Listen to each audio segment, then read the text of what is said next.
Claude. As we get moving forward for Georgia, Florida, our guys took Friday, Saturday, Sunday off and getting ready to go back to work today. Got another exciting matchup with these guys in Jacksonville. Got a lot of respect for Billy. Have known him for a long time.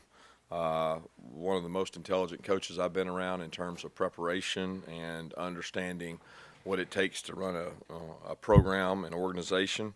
I think he does a fabulous job. I know a lot of guys on his staff. Got a lot of respect for him, and being a high school coach's son in this state, we grew up very similar. So it's on to the Gators, and we kind of started on them last week at the end of the week, and looking forward to a good week of practice. Kirby, just talking about Billy, the time you guys spent together on the staff at Alabama, just what did he bring to that staff, and what has stood out to you with his head coaching career, even going back to when he was at UL Lafayette? He's like I said, he's very thorough. He's extremely hard worker, great husband and father, but he's a good leader of men. And I knew from the first time he got to Alabama, I don't know what year it was, but whatever year he got there, he was going to be really good because he paid attention to detail. He took a lot of notes. He was just really smart. He was there to learn, and I think he capitalized on his time he spent there to look at football from a different perspective maybe than what he had looked at it previously, and was really successful at ULL, which is a great school, great location, a lot of good football players, but they won a lot of football games with him there. Kirby, you told us last week Smael was able to get back to practice a little bit. I wanted to see what his status was, and then what were you guys able to do with AD and Jalen and Kendall as that week went on? Smael was able to practice towards the end of the week, did a good job. Didn't see him really yesterday in terms of doing anything. So Smael looked good towards the end of last week. Jalen and AD, like I said last week, weren't really practicing with us, trying to get back. We're hopeful to get those guys back, but still don't know. And Kendall was able to practice non-contact on, I guess it was Thursday, the last practice we had. So we're expecting him to be able to go today.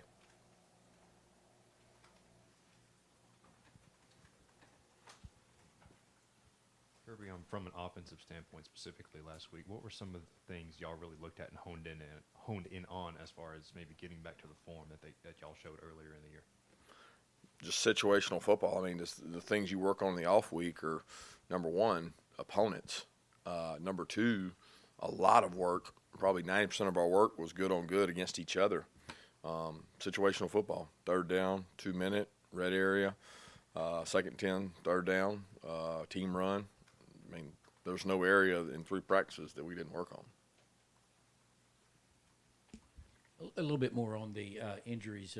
Just the effect of Jalen not being out there. Obviously, we know he's an exceptional player, and his injury. Obviously, he had the knee right after he had the ankle. Is the knee the issue 100% at this point? And kind of on that note as well, AD, I never really saw what happened to him in that game, but it didn't seem like it was so bad, but it's lingered a long time. AD's is a high ankle sprain, and high ankle sprains, when you talk to everybody across the NFL and across college football, it's hard to pinpoint a measurement. The first thing you look for is, do they need to do the repair? Do they need the tightrope and things like Arian did? His was not that kind of injury, but it is lingering. It's a pain in the butt. So he's battling to come back and doing everything we ask. In terms of Jalen's, it's the knee right now. It's MCL, but degree of that, severity of that, just depends on conditioning level, how fast he can get back. He's working to get back, and we're hopeful to get both of them back. Yeah, I was going to ask about Jalen as well. In terms of what aspect of his game is most missing from the defense, when you don't have a guy out there like him that seems to be a difference maker, where do you see that when you watch film and watch your defense perform? I don't understand what you're asking. Well, what do we miss about him? Yeah. He's a really good football player. I mean, y'all seen the plays he's made over his time here. He has not been healthy since the very first play of the season. The very first play of the season against Oregon is when the ankle injury occurred. Now, he continued to play through that ankle injury.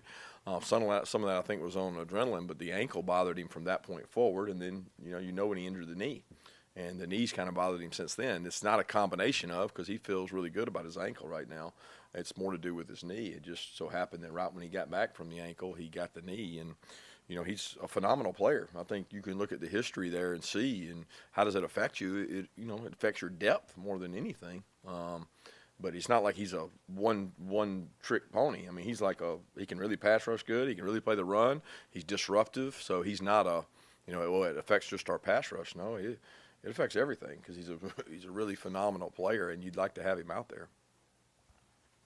Kirby, I think Chris made his starting debut against Florida a couple years ago after Richie's accident, and just seeing him up here talking today, I think he was the only Georgia guy that made a couple of these midseason All-American teams. Can you put into perspective what kind of program guy Chris Smith's become, since that opportunity came up for him a couple of years ago, and how he's grown? Well, first off, he was a really good prospect in high school. He played corner, he played safety, he could do it all. He came here, we flirted with him at corner and at safety. He really kind of played wherever we needed him to play, and he's been able to do that since coming here. He's taken reps for 2 to 3 years at corner. He's taken them at safety. He's played nickel star. I mean, he's one of these versatile DBs that can kind of do it all. Because he understands leverages, he knows where his help is. He's an instinctive football player, and we're lucky to have him, and really proud of the way he's. He didn't have success right away. He's one of the guys that truly became a better football player through development, practice habits, learning the system, and he had some good players in front of him when he first got here, and he's been able to work his way into a good football player. Kirby, there's analytics I won't bore you with that say that basically this offense has been better with AD on the field than not. Have you all found that, and what makes him the difference maker, even if he isn't the one that's being targeted? Well, AD is a really good wideout. He has twitch. He has explosive quickness. When you watch just across the country and you watch all these teams play, there's dynamic receivers. I think AD is a dynamic receiver. He's hard to cover one-on-one. I mean, I get to see him, every day at practice when he's been healthy, and that you've got a guy that can go compete, do some things. He's got toughness, he's got quicks. But to say it's been substantially different with him in or out, I don't know what the analytics say, and it's hard to figure that, because so much of that's based on what personnel grouping we're in. How the defense is playing us. Are they off? Are they soft? Are they cover two? Are they split safety? Are they middle field closed? There's a lot of things that go into that. So I know that we're a better football team with AD healthy, 100%. But we're trying to get him back as fast as we can. Kirby, getting ready to face Anthony Richardson, just how much development have you seen from him getting ready for this game, particularly compared to last year when he was sort of thrown in the mix? No, he's grown a lot, and he's gotten considerably better to me during this season. Like from the start of the season, game one, you watch every game in sequence and you say, man, this guy is growing and getting better, and they don't just limit things for him. Like they put a lot of shift motion, they put a lot of things on top of him to handle, and he manages those well. The toughest thing dealing with Anthony Richardson is how you affect him, because you got to be careful. Some of the runs he's had have been better than backs have across the country, and he's had 60 and 70-yard runs, and he can take off at any point in time, and you don't know who's going to have him or who can get him down. He's got elite arm talent in terms of strength.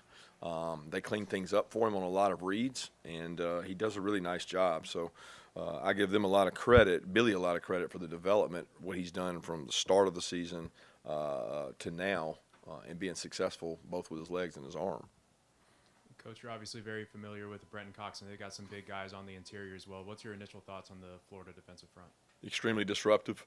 The size and girth in the middle is what you want in the SEC to control run games and control the A and B gaps, and then they still got the edge guys, with Brenton being probably the most disruptive guy that we've played in terms of just violence, striking, knockback, setting edges, affecting the quarterback. He's a game wrecker at that. Coach, I think I have some idea of what you think or care about rankings, but they obviously don't matter until next week when the college football rankings come out. But how much have you been able to keep up with, teams in your rearview mirror like Oregon and South Carolina who haven't lost since you played them? Is that at all validating for you guys? Because I'm sure at the time you knew you played well, but you can't be 100% sure who's got what to this point. Is there anything validating about what you've seen from those teams since you got past it? You answered the question initially.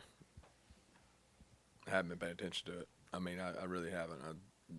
Our focus has been on the next opponent since Thursday of last week, and not to not answer your question, but I just don't concern myself with it.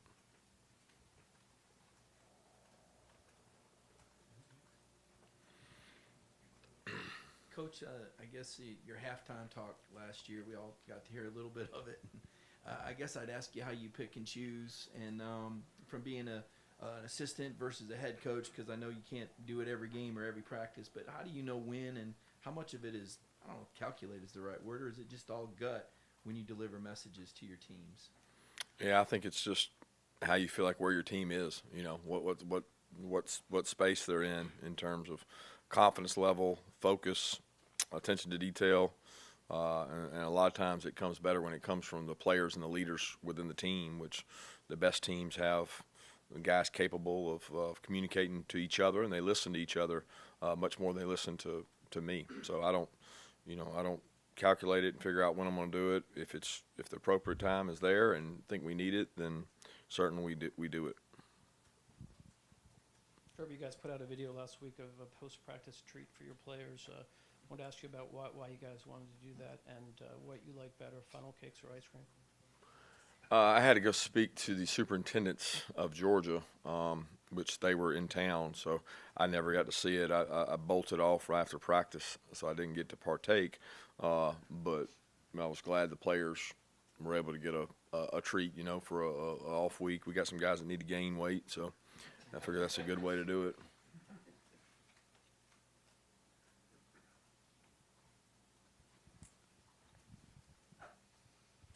Kirby, do you have any plans to do anything with recruits this coming week? Do you have any?